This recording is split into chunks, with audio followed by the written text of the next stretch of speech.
Binabanatan nila si Yorme, si Isko Moreno, kasi bumabaliktad na raw. Palibasa gago mga tanga Rapid fire! Talaga itong mga Dutertanings na ito, mga kaibigan Hindi nyo pa ito apologies kayo Papanggap kayong nasa media. Kaya nabababoy ang media dahil sa mga kamukha ninyong nagsipasok sa media. Hindi naman kayo media. Media betis. Itong mga kupal na ito, mga kaibigan, itong mga Dutertanings, natatawa ako kasi of the city. Binabanatan nila si Yorme, si Isko Moreno, kasi bumabaliktad na raw. Yorme, maraming nag-comment ngayon sa social media. Balikan natin ng konti yung politika. One, medyo bumalimbing na daw kayo. Dahil dati bumabanat kayo kay Marcos. Ngayon, tila parang pinopromote daw ninyo. Ano masasabi nyo dito sa mga nagsasabi sa inyong bumalimbing na daw po kayo? Yung balimbing, depende yan. May matamis, may maasim. Nakain nyo na ba yun? Walang Palibasa gago mga tanga Hindi ko malaman kung pananakot nila yon para wag kang kumalas, Nagawa nila yung para matakot yung Hindi nyo matatakot yun. Nagkakamali ka, hindi ka papansinin nun. Kami nga, kilala na namin yan Pinansimba kami yan. Kundi ka gago, di ba?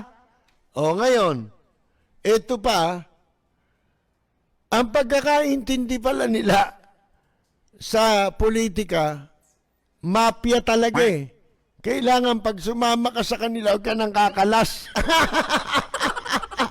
Sino gumagawa nun? Sindikato gumagawa nun, gago.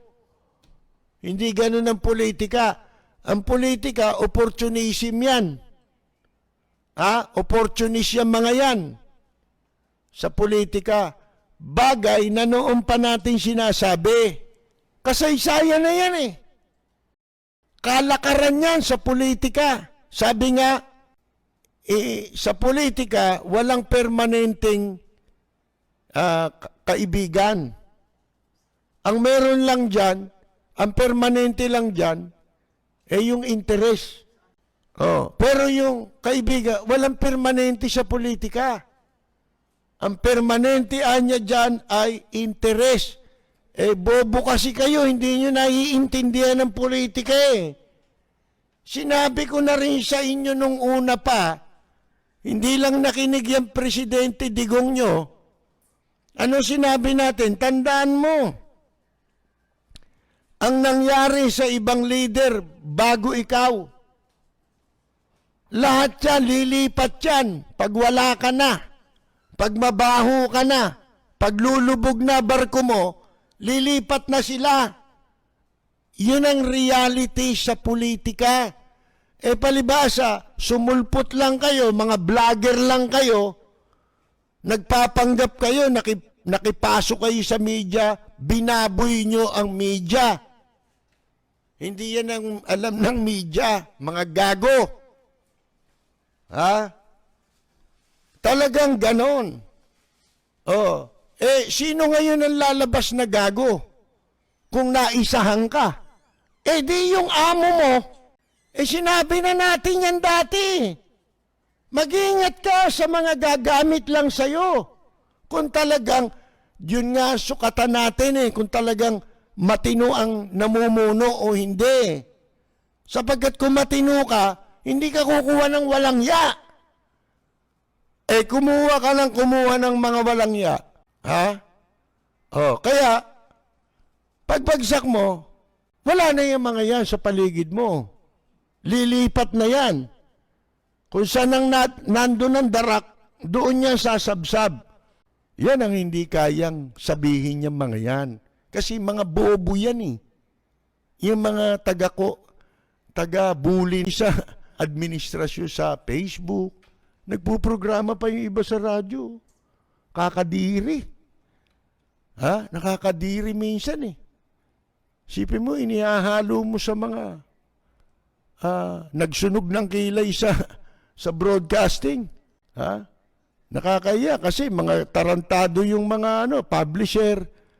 Bibigyan ng kolum. Ha? Philippine Star. Nagko-kolum. Mga kaibigan, sipin mo yan.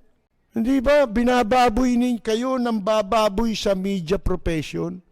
Yun yung sinasabi natin, kailangan mo ng credibility. Wala na kayo nun eh.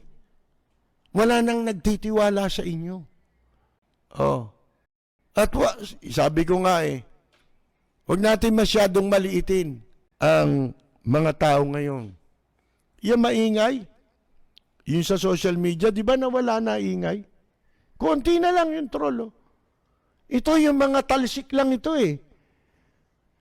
Yung troll, mga trabaho nila talaga yun. Di ba? Ayan, meron na namang nabuko yung mga influencer sa social media. Limbawa, kamukha nung mga showbiz personalities, yung mga celebrity. Kahit hindi masyadong sikat, pero sa social media, sikat sila. Di ba?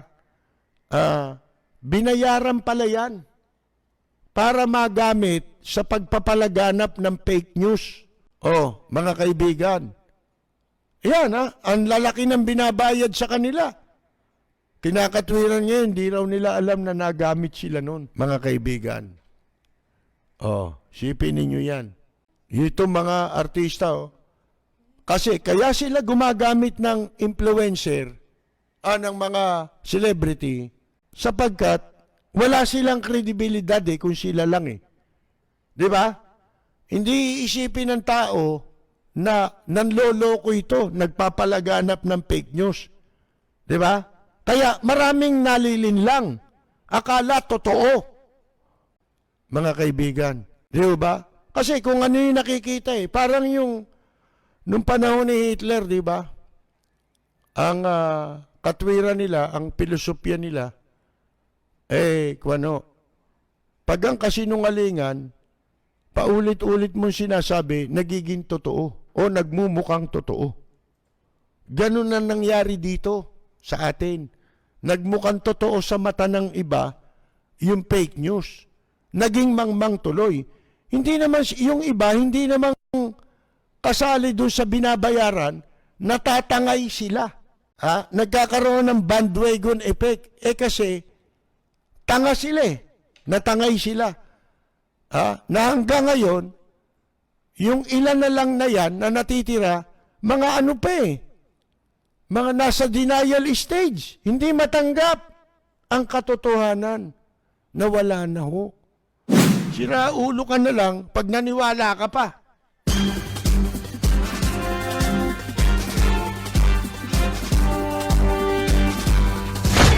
Magandang Yumaga!